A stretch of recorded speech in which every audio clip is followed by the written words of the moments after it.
Spring by Gerard Manley Hopkins. Nothing is so beautiful as spring, when weeds in wheels shoot long and lovely and lush. Thrush's eggs look little though heavens, and thrush through the echoing timber does so rinse and ring. The ear, it strikes like lightnings to hear him sing. The glassy pear tree leaves and blooms, they brush the descending blue. That blue is all in a rush with richness. The racing lambs too have fair their fling. What is all this juice and all this joy? A strain of the earth's sweet being the beginning.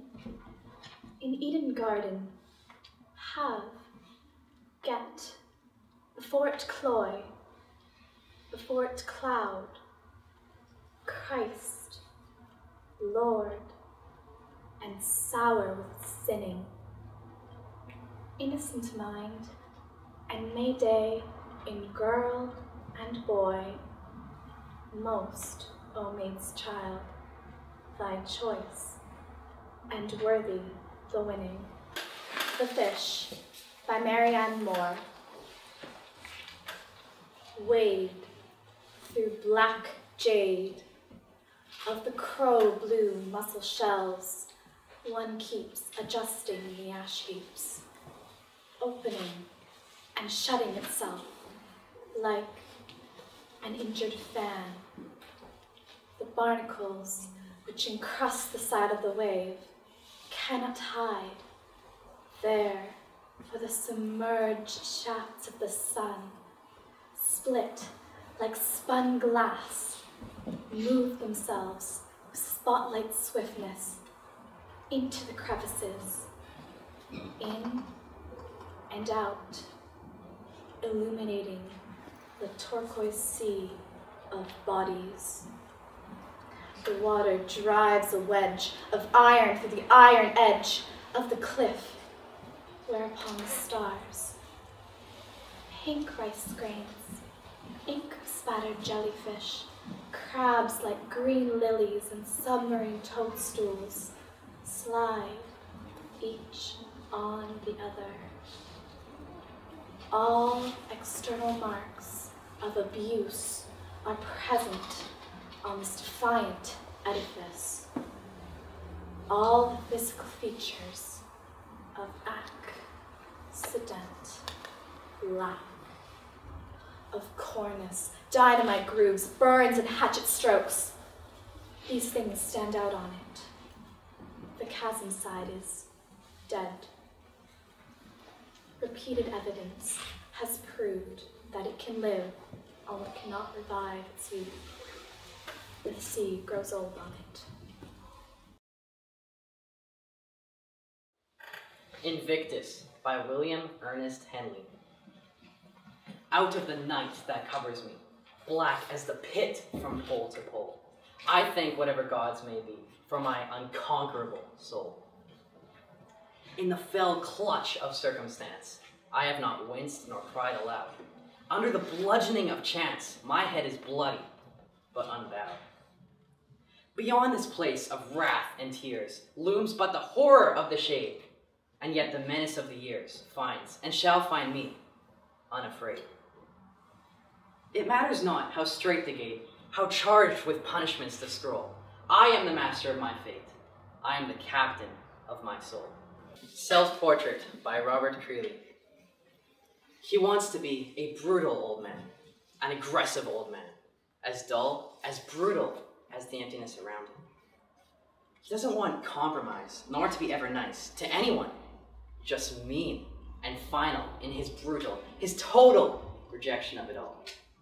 He tried the sweet, the gentle, the, oh, let's hold hands together.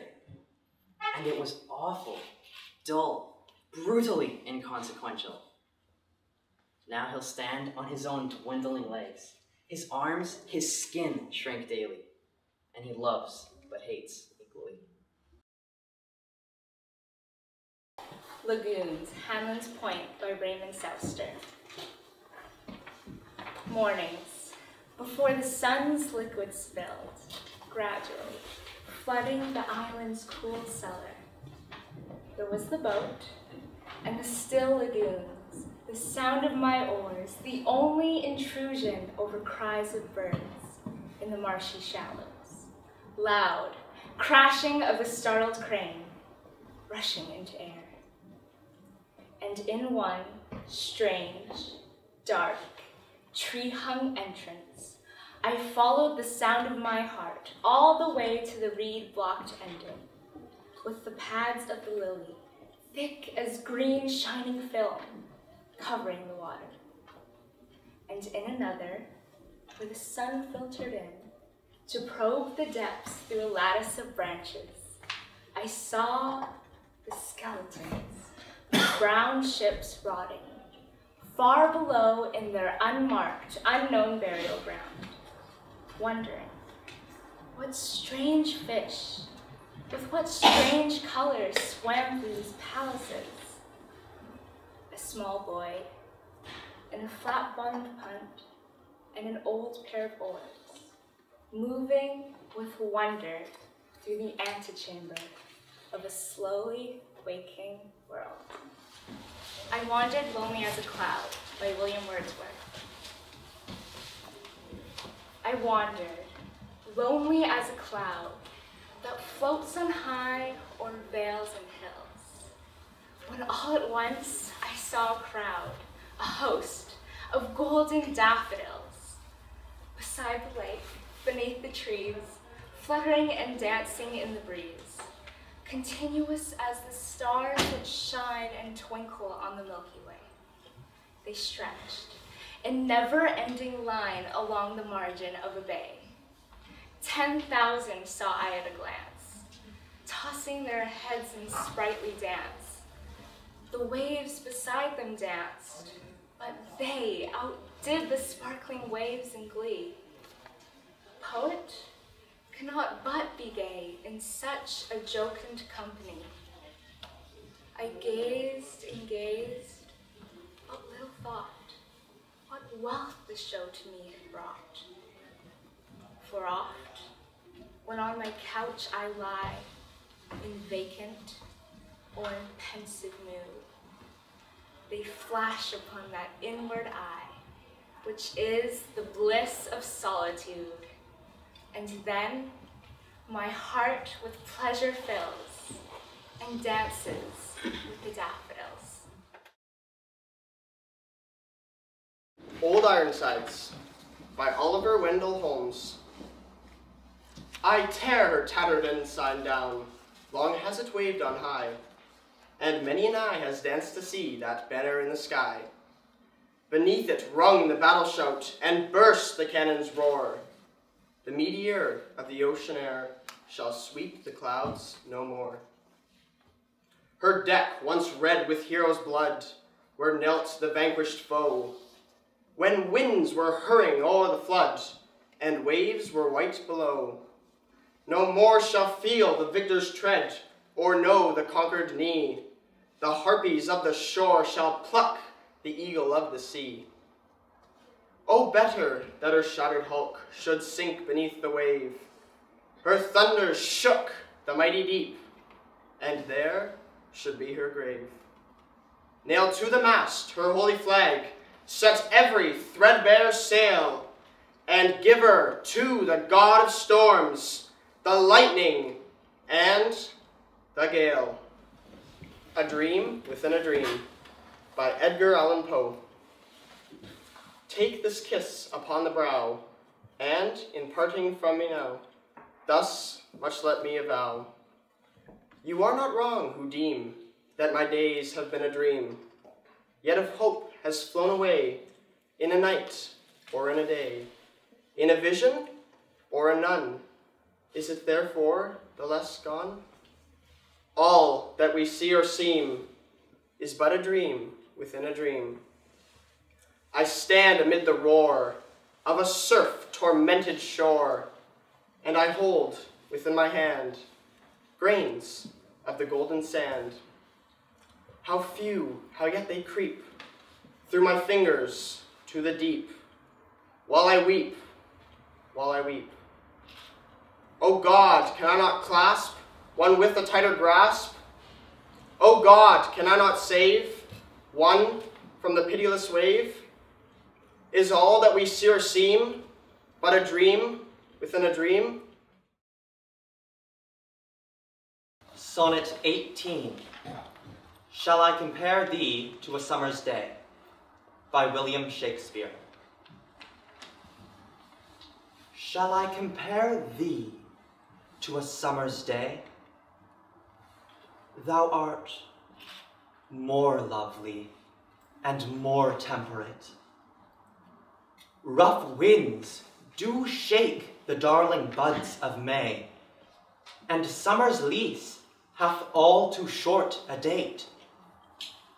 Sometime too hot the eye of heaven shines, and often is his gold complexion dimmed. And every fair from fair sometime declines by chance, or nature's changing course untrimmed. But thy eternal summer shall not fade, nor lose possession of that fair thou owest, nor shall death brag thou wanderest in his shade, when in eternal lines to time thou growest. So long as men can breathe, or eyes can see, so long lives this, and this gives life to thee. Don't Worry Your Hair, by Bill Bissett.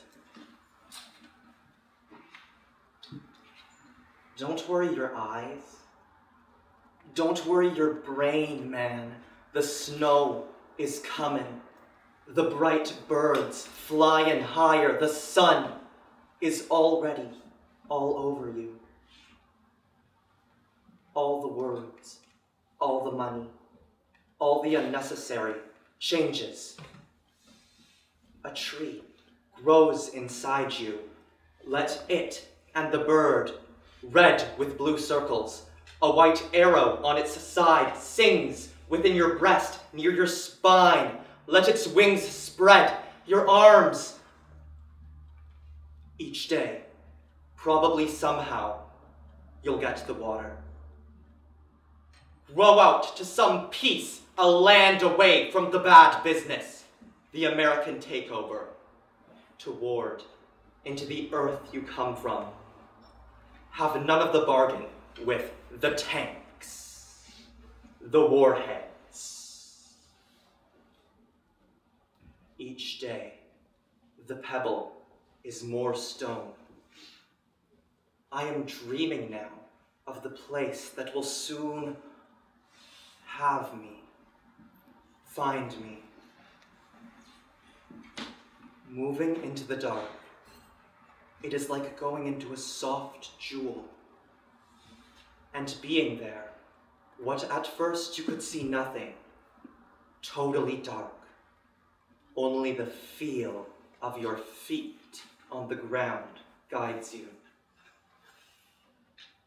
Being there, the light appears here and there, flashing.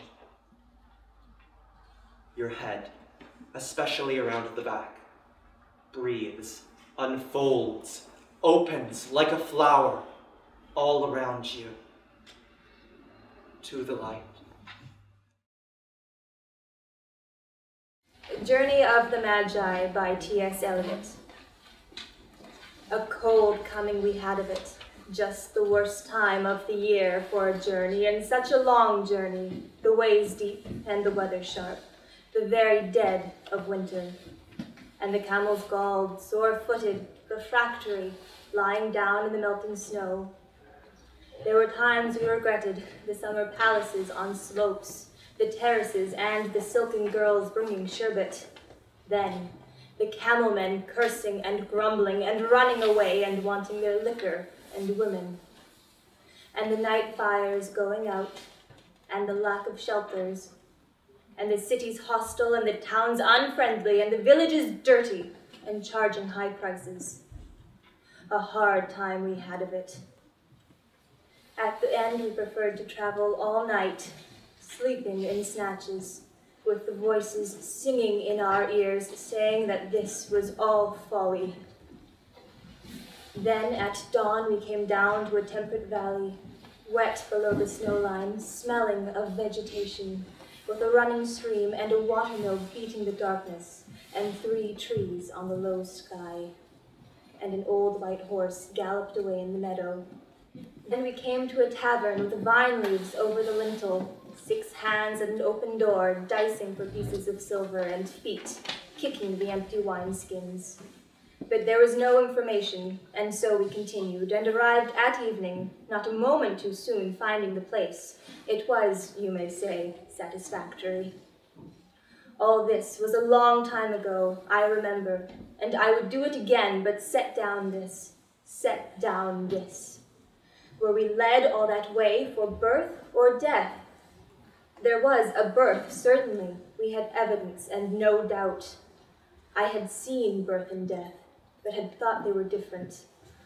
This birth was hard and bitter agony for us, like death, our death.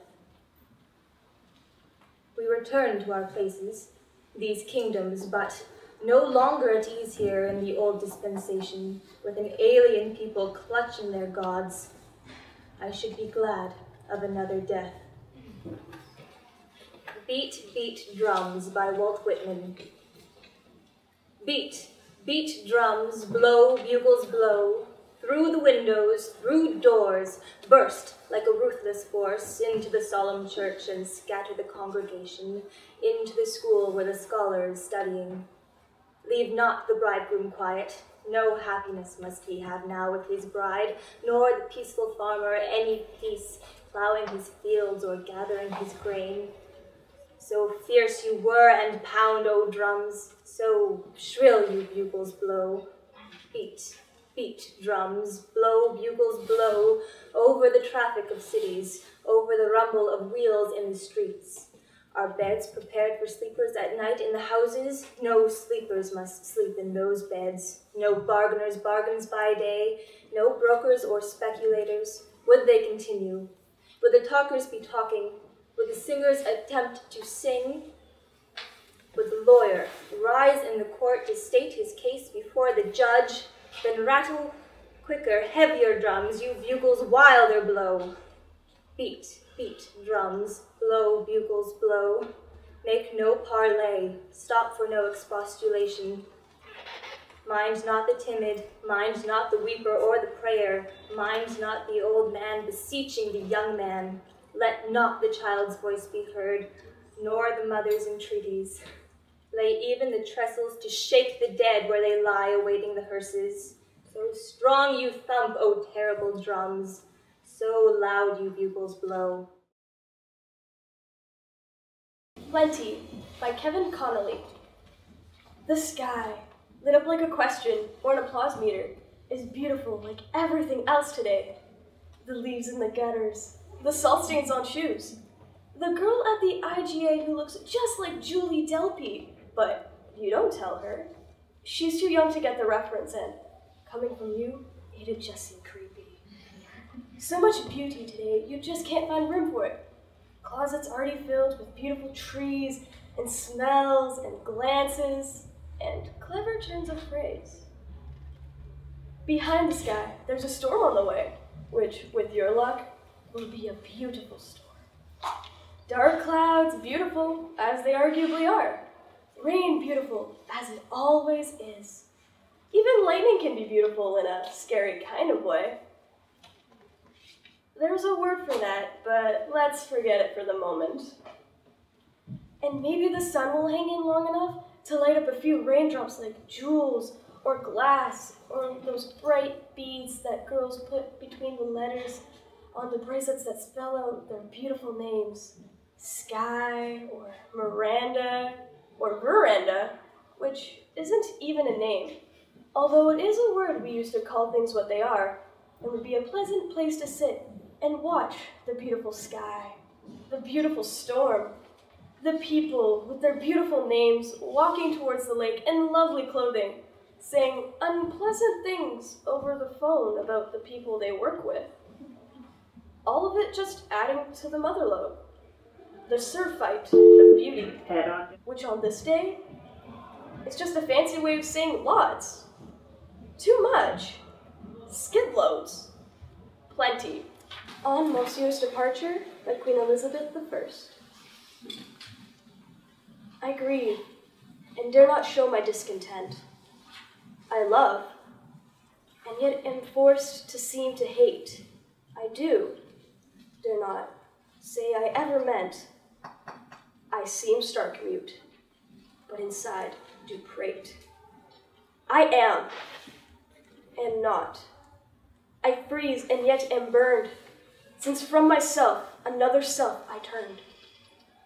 My care is like my shadow in the sun, follows me flying, flies when I pursue it. Stands and lies with me, doth what I had done. His too familiar care doth make me rue it. No means I find to rid him from my breast, till by the end of things it be suppressed.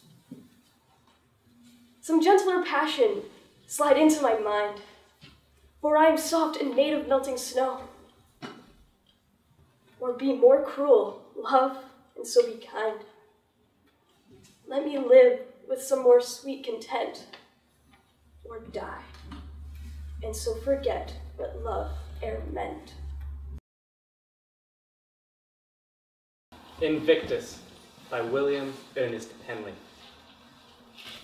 Out of the night that covers me, black as the pit from pole to pole, I thank whatever gods may be for my unconquerable soul.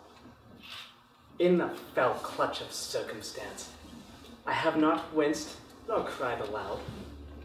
Under the bludgeoning of chance, my head is bloody, but unbowed. Beyond this place of wrath and torment, loom but the horror of the shade, and yet the menace of these years finds and shall find me unafraid. It matters not how strait the gate, nor how charged with punishment the scroll. I am the master of my fate. I am the captain of my soul. I Am by John Clare. I am, yet what I am, no one cares or knows. My friends forsake me like a memory lost. I am the self-consumer of my woes. They rise and vanish in oblivious host, like shades in love, and death, oblivion lost. And yet I am, and live with shadows tossed. Into the nothingness of scorn and noise, into the living sea of waking dreams, where there is neither sense of life nor joys, but the vast shipwreck of my life's esteems. And e'en the dearest that I love the best are strange, nay, rather stranger than the rest. I long for scenes where man has never trod, a place where woman has never smiled nor wept, there to abide in my Creator, God, and to sleep as I in childhood so sweetly slept, untroubling and untroubled where I lie, the grass below, above the vaulted sky. Self-Portrait by Robert Creeley. He wants to be a brutal old man, an aggressive old man, as dull, as brutal as the emptiness around him. He doesn't want compromise, nor to be ever nice to anyone, just mean and final in his brutal, his total rejection of it all. He tried the sweet, the gentle, the, oh, let's hold hands together, and it was awful, dull, brutally inconsequential. Now he'll stand on his own dwindling legs, his arms, his skin shrink daily, and he loves but hates equally. The Road Not Taken by Robert Frost. Two roads diverged in a yellow wood, and sorry I could not travel both, and be one traveler. Long I stood, and looked down one as far as I could, to where it bent in the undergrowth. Then took the other as just as fair, and having perhaps the better claim, because it was grassy and wanted wear. Though, as for that, the passing there had worn them really about the same. And both that morning equally lay, in leaves no step had trodden black. Oh, I kept the first for another day, yet knowing how way leads on to way, I doubted if I should ever come back. I shall be telling this with a sigh, somewhere ages and ages hence. Two roads diverged in a wood, and I took the one less traveled by, and that has made all the difference. 3. Happiness, In Pursuit Thereof, by C.D. Wright. It is 2005, just before landfall. Here I am, a labyrinth, and I am a mess. I am located at the corner of Waterway and Bluff. I need your help. You will find me to the left of the graveyard, where the trees grow especially talkative at night, where fog and alcohol rub off the edge. We burn to make one another sing, to stay the lake that did not boil, earth not rock. We are running on Aztec time, 5th and final cycle. I switch on, off. We would be mercurochrome to one another, bee balm or chamomile. We should be concrete, glass, and spandex. We should be digital, or at least early, be ivory built, invisible, except to the most prepared observer. We will be stardust, ancient tailings of nothing, elapsed breath. No, we must first be ice, be nails, be teeth, be lightning. Laurentian Shield by F.R. Scott. Hidden in wonder and snow, or sudden with summer, this land stares at the sun in huge silence, endlessly repeating something we cannot hear. Inarticulate, arctic, not written on by history, empty as paper. It leans away from the world with songs in its lakes, older than love and lost in the miles. This waiting is wanting. It will choose its language when it has chosen its technique. A tongue shaped the vowels of its productivity. A language of flesh and of roses. Now there are pre-words, cabin syllables, nouns of settlement, slowly forming with steel syntax. The long sentence of its exploitation. The first cry was the hunter, hungry for fur, and the digger for gold, nomad, no man, a particle. Then the bold commands of monopoly, big with machines, carving its kingdom out of the public wealth. And now the drone of the plain, scouting the ice. fills all the emptiness with neighborhood, and links our future over the vanished pole.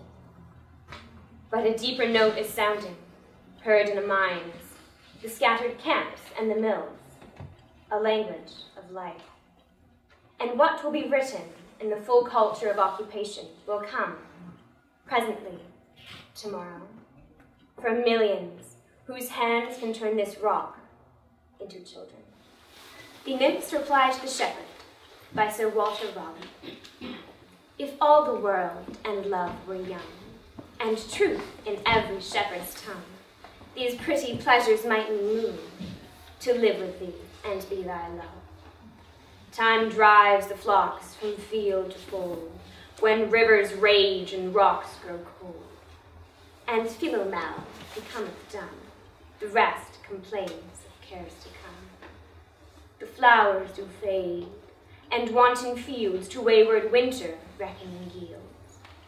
A honey tongue, a heart of gall, is fancy's spring, but sorrow's fall.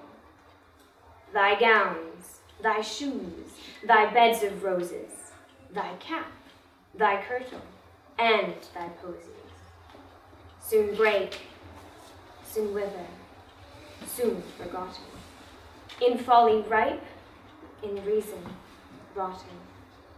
Thy belt of straw and ivy buds, the coral clasps and amber studs, all these in me no means can move to come to thee and be thy love.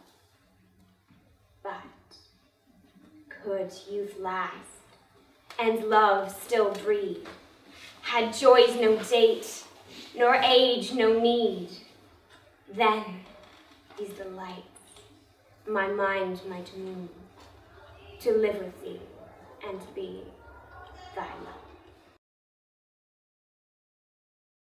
Helen by H.D. All Greece hates the still eyes and the white face, the luster as of olives where she stands, and the white hands. All Greece reviles the wan face when she smiles, hating it deeper still when it grows wan and white, remembering past enchantments and past ills. Greece sees unmoved God's daughter, born of love, the beauty of cool feet and slenderest knees. Could love indeed the maid, only if she were laid, white ash amid funereal cypresses. Cremation of Sam McGee by Robert Service. There are strange things done in the midnight sun by the men who moil for gold. The Arctic trails have their secret tales that would make your blood run cold. The northern lights have seen queer sights, but the queerest they ever did see was that night on the marge of Lake LaBarge, I cremated Sam McGee. Now Sam McGee was from Tennessee, where the cotton blooms and blows. Why he left his home in the south to roam around the pole, God only knows.